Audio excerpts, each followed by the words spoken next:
The elderly woman pulled a yellow telegram receipt from her wallet and handed it to Dr. Phil. That piece of paper would expose a 55-year-old family lie and plunge the entire studio into silence. The Dr. Phil Show. Stage 29. Another Tuesday taping. The case seemed straightforward enough: a family dispute over inheritance, accusations of deception, adult children claiming their mother had hidden assets and lied about their father's death decades ago. Margaret Sullivan was 82 years old. She sat in the guest chair with the quiet dignity of someone who had carried a heavy burden for most of her life. Her 3 adult children, Robert, 54, Catherine, 51, and Thomas, 48, sat across from her, their faces tight with anger and accusation. "She's been lying to us our entire lives," Robert said, his voice sharp. "Our father didn't die in a work accident like she told us. We found insurance papers. We found bank statements. Something doesn't add up." Catherine leaned forward. "We deserve to know the truth. We deserve to know what really happened to our father." Dr. Phil looked at Margaret. "Margaret, your children are saying you've lied about how their father died. What do you say to that?" Margaret's hands were folded in her lap. She looked at her children with an expression that mixed love and sadness in equal measure. "I didn't lie," she said quietly. "I just didn't tell you everything." "That's the same thing," Thomas shouted. "Dr. Phil raised his hand. "Hold on. Margaret, what does that mean? You didn't tell them everything?" Margaret reached into her small purse. Her hands trembled slightly. Whether from age or emotion, it was hard to tell. She pulled out an old wallet, worn leather, the kind people carried in the 1960s. From a hidden compartment inside, she extracted a small piece of paper, yellowed with age, folded carefully. She held it out toward Dr. Phil. "This," she said, her voice steady despite the trembling hands, "is what I never told them. This is what I've carried for 55 years. Dr. Phil took the paper. He unfolded it carefully. It was fragile, the creases worn from decades of being folded and unfolded. His eyes scanned the document. It was a telegram receipt. Dated March 15, 1968. Sent from Walter Reed Army Medical Center in Washington, D.C. His expression changed. His eyebrows raised. His mouth opened slightly. He read the receipt again, more carefully this time. Then he looked at Margaret's children. Then back at Margaret. Then at the receipt again. Dr. Phil has witnessed thousands of family confrontations over 20 years, but none of them started like this. An elderly woman showed him a 1968 telegram receipt and Drive. Phil said, "Stop the cameras, everyone needs to hear the truth." "Hold on," Dr. Phil said, his voice cutting through the studio. "Everybody hold on." He walked to the edge of the stage, still holding the telegram receipt. He addressed the audience directly. "Folks, I need you to understand something. What I'm holding right here changes everything we thought this conversation was about." He turned back to Margaret's children. "Robert, Catherine, Thomas, you think your mother lied to you about how your father died. And you're right. She didn't tell you the whole truth. But before I explain why, I need to tell you what this receipt says." The studio was completely silent. Robert, Catherine, and Thomas sat frozen, their anger replaced by confusion and growing dread. Dr. Phil held up the telegram receipt. "This is a Western Union telegram receipt from March 15, 1968. It was sent from Walter Reed Army Medical Center to your mother at her home in Philadelphia. It says, Lieutenant James Sullivan, condition critical, stop, severe spinal injury, stop, paralyzed from neck down, stop, unlikely to survive, stop, prepare for worse, stop." Catherine's hand flew to her mouth. Thomas went pale. Robert just stared. "Your mother told you your father died in a work accident," Dr. Phil continued. "That was true.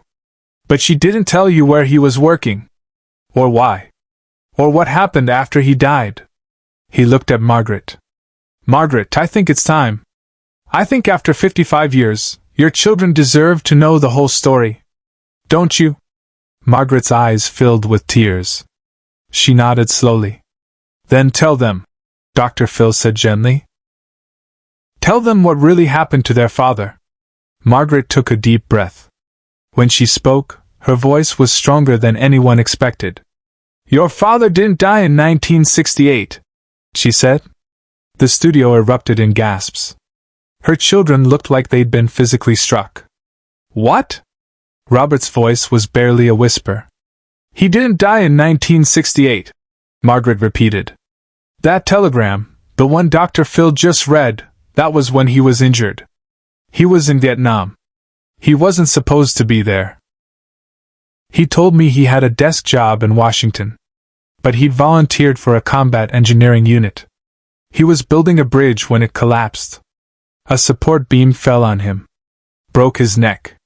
Paralyzed him from the neck down. Dr. Phil paused mid-sentence.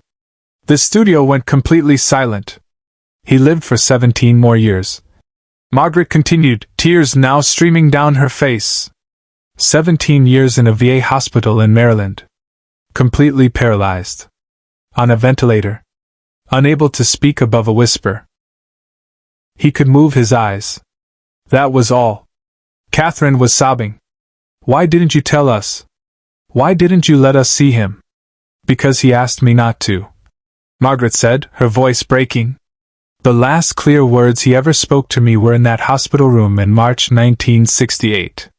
He was conscious for about an hour after the injury, before the swelling got worse and they had to put him on the ventilator. He made me promise him something. She looked at each of her children in turn. He said, don't let our babies see me like this. Tell them I died.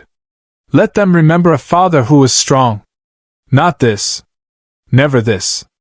Dr. Phil set the telegram receipt down on his desk carefully. Margaret, you visited him? Every month for 17 years. She whispered. I took the bus from Philadelphia to Maryland.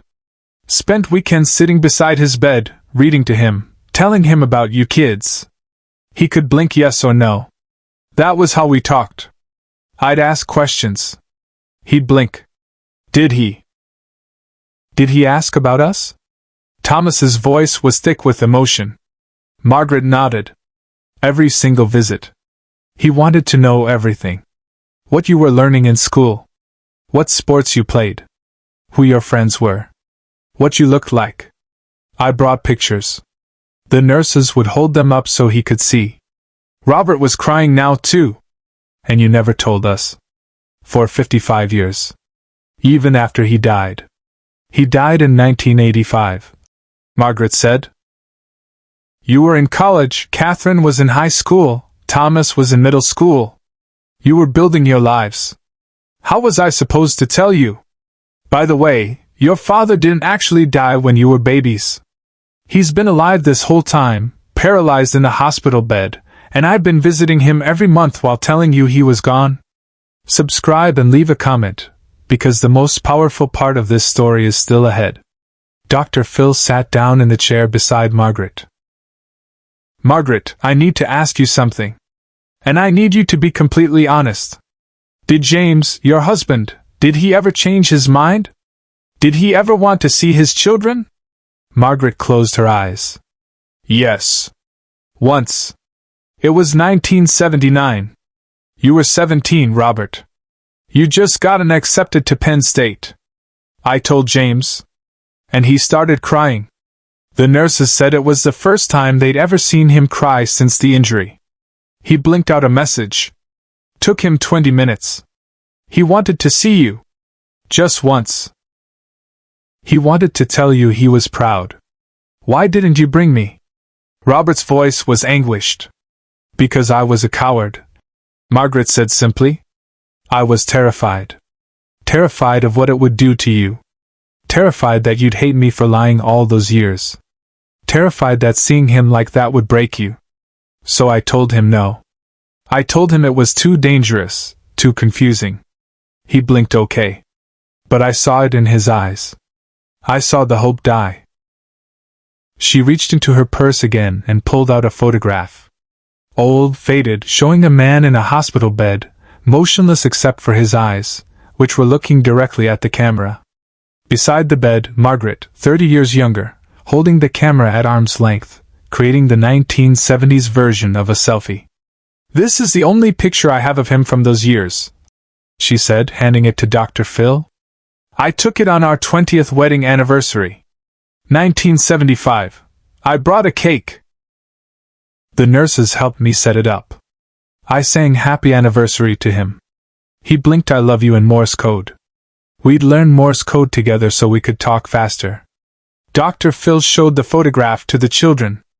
Catherine took it with shaking hands. She stared at the image of a father she'd never known existed in this form. "He loved you," Margaret said to her children. "Every day for 17 years he loved you. He just loved you enough to not want you to see him like that. Off camera, Dr. Phil made a choice no producer expected. Dr. Phil stood up and walked off stage. The cameras kept rolling, but he disappeared into the backstage area. Producers exchanged confused looks. The audience murmured uncertainly. Margaret's children sat in stunned silence, the photograph passing between them.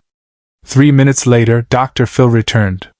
He was carrying a small cardboard box, weathered and old. "Margaret," he said, "when our producers did background research for this episode, they contacted the VA hospital where James was treated. The hospital closed in 1994, but they kept some records in storage. When we told them about your case, they found something." He set the box on Margaret's lap. "James kept a journal. Not written, he couldn't write. But he worked with an occupational therapist who had a device that tracked eye movements. He could spell out words by looking at letters. It was slow. Incredibly slow. But he was determined." Margaret's hands hovered over the box, afraid to open it. "He wrote to his children," Dr. Phil said softly. "Letters he knew they'd never read. The hospital kept them. They're in there. 17 years of letters from a father to his children." Margaret opened the box with trembling fingers. Inside were dozens of pages, each one filled with typed text, dated meticulously. She pulled out the top one. April 3, 1970. "To Robert, age 6. She read aloud, her voice breaking. "Today your mother told me you lost your first tooth. She said you put it under your pillow for the tooth fairy. I wish I could have been the tooth fairy for you. I wish I could have snuck into your room and left you a quarter and seen your face in the morning.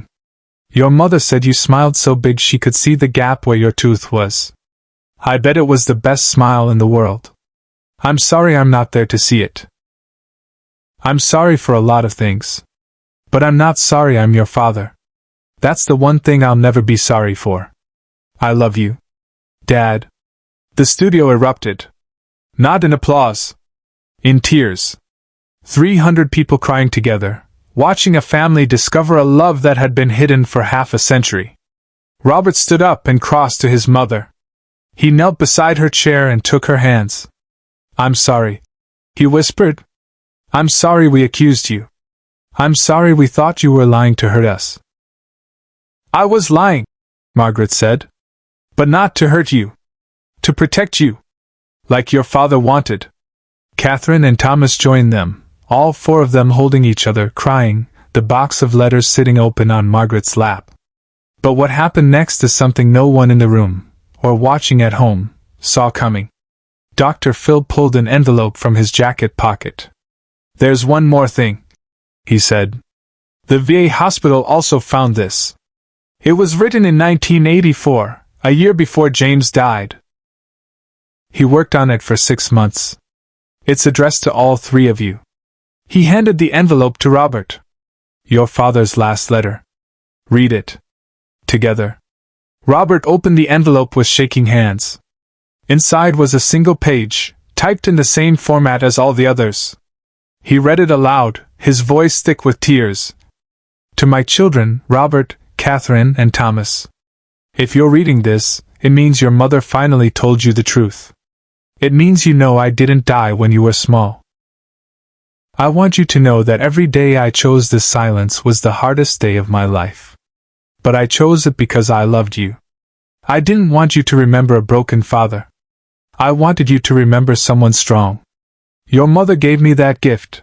She let you keep that memory. Don't be angry with her. She carried this burden alone so you wouldn't have to. She visited me every month for 17 years when she could have walked away. She loved me enough to lie for me. That's a rare kind of love. I'm proud of the people you've become. Your mother told me everything. And I hope, I pray, that wherever I am when you read this, I'm finally whole again. I'm finally the father I wanted to be. I love you. Always. Dad. The studio was silent except for crying. Margaret and her 3 children held each other, the box of letters between them. Dr. Phil stepped back, letting them have this moment. After 2 minutes, he spoke quietly to the camera. This is what love looks like when life breaks it into pieces. And this is what happens when you finally put those pieces together. Share and subscribe. Make sure this story is never forgotten. After the show, Dr. Phil arranged for the family to receive counseling to process 55 years of grief. Margaret gave each of her children a stack of their father's letters. They spent weeks reading them together. The yellowed telegram receipt and the final letter were framed side by side in Robert's home. A reminder that sometimes the biggest lies come from the deepest love. And Margaret finally stopped carrying the burden alone.